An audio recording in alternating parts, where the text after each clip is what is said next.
আজ তোমাদেরকে নিয়ে যাচ্ছি পুরীর খুব কাছেই অবস্থিত একটা ছোট্ট গ্রামে। এই গ্রামটা কিন্তু বিশ্বের দরবারে নিজেদের একটা নাম করে নিয়েছে। চলো দেখে নেওয়া যাক। তাই ভাবলাম এটা দেখেও আসি নিজের চোখে, আর তোমাদের সাথে একটু শেয়ারও করে নিই। Hello friends, Syrian kitchen and ওয়ার্ল্ডে আমার কাছের দূরের সকল বন্ধুদের স্বাগত জানাই।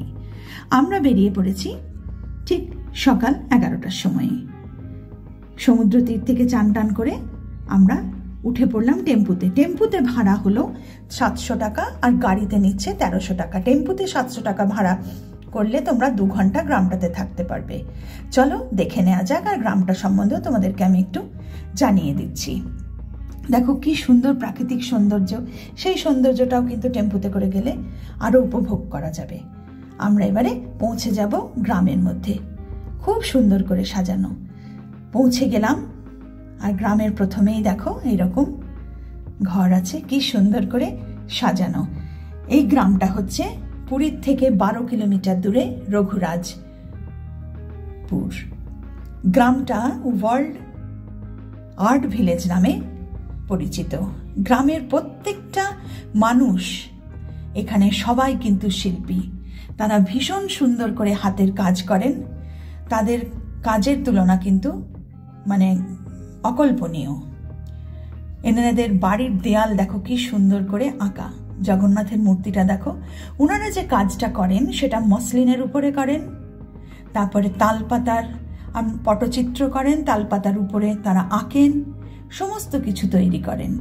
আর শাঁখের উপরে, কেটলির উপরে, বালতির উপরে, ছোট ছোট মূর্তির উপরে সব কিছুতে তাদের হাতের শিল্পীর তুলিতে আঁকা সমস্ত রকম জিনিস আছে।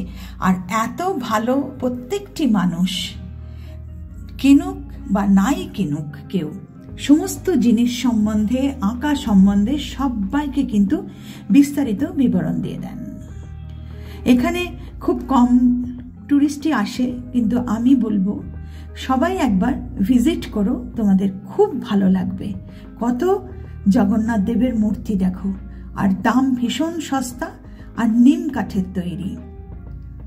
আর এই যে গ্রামটা, তার সম্বন্ধে তোমরা কিন্তু জানতে পারবে একজনের কাছ থেকে। আমি একটু বলে নিই, এখানে রাষ্ট্রপতি পুরস্কার প্রাপ্ত 2 জন আছেন।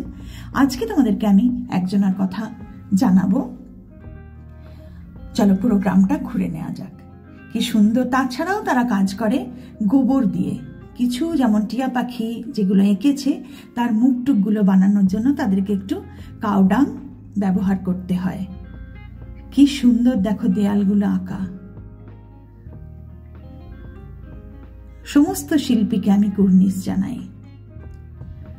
আর পুরীতে আমরা সাইট সিন করেই থাকি, কিন্তু এটা অনেকেই করে না, তাই বলছি তোমরা একবার এসো। কি সুন্দর কাজ দেখেছো হাতের। আর আরেকটা জিনিস জানলাম আমি এখানে এসে। আমার নামটা শ্রীকান্ত কুমার সোয়। আমি রঘুরাজপুর থেকে আছে। আমি বাবা প্রেসিডেন্ট অ্যাওয়ার্ড মিলেছি, যেটা আমার বাবা আছে ওই তালপাতার কাজের জন্য ও প্রেসিডেন্ট অ্যাওয়ার্ড মিলা আছে। এগুলো সবাই আমার হ্যান্ডিক্রাফট আইটেমগুলো আছে। এটা আমার গাঁও দিয়ে নো টাইপ আর্টগুলো আছে। ওই আর্ট দিয়ে হচ্ছে পটচিত্র, তালপাতার উপরে, টসরের উপরে, অ্যালুমিনিয়াম উপরে কাজগুলো বানাচ্ছে। এইগুলো দেখুন ডোর দিয়ে আমি কাজটা বানিয়েছি। এগুলো সবাই দেখুন নাকলের উপরে কাজটা আছে, সুপুরি দিয়ে কাজ আছে। এগুলো তালপাতা দিয়ে পেন্টিং বানিয়েছে, মন্দিরগুলো বানিয়েছে। সবাই ডিফারেন্ট আইটেম আপনার বাড়ি গিফট আইটেমগুলো দিয়ে আপনারা মিলবে। এটা সবাই ছোটো মোটো কাজগুলো আমি বানিয়েছি। এইগুলো সবাই আমার জেনারেশন বাই জেনারেশনের কাজগুলো বানিয়েছে।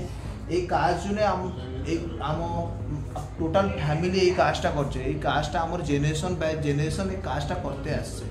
আমার এই গাঁও দিয়ে আমার 150টা বাড়ি আছে। সবাইগুলো এখানে আমার 6টা ন্যাশনাল অ্যাওয়ার্ডই আছে, 2টা পদ্মশ্রী আছে এখানে। তোমরা গ্রামের শিল্পীদের সম্বন্ধে সবকিছু জানতে পারলে। আর প্রত্যেকটা কাজ কিন্তু তারা করে একদম প্রকৃতির রং থেকে। কত সুন্দর কাজ দেখো। আজ এই পর্যন্তই, মন প্রাণ ভরে গেল। আবার তোমাদেরকে বলছি, তোমরা একবার পারলে পুরী এসে এই গ্রামে কিন্তু এসো, যেখান থেকে তোমরা ঘর সাজানোর অনেক রকম জিনিস পাবে। দরকার হলে জগন্নাথ দেবকে তোমরা এখান থেকে কিনে নিয়ে যেতে পারো। সবাই তোমরা খুব ভালো থেকো। দেখা হচ্ছে পরের ব্লগে। ধন্যবাদ।